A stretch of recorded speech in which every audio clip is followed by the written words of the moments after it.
Sabi ko nga, ising tangkat lang yan. Taas pa sa akin siguro yan. Mataas pa sa'yo. Akala niya magaan lang.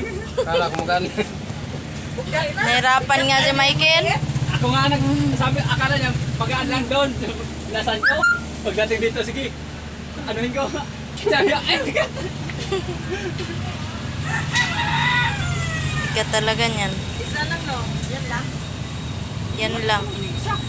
Meron ba? Yan siya ng ano katapakan kukunin Kunin ko. ako ng SIM na bago. Babago yung number niya. Yan nga. Pagkatapusan pa,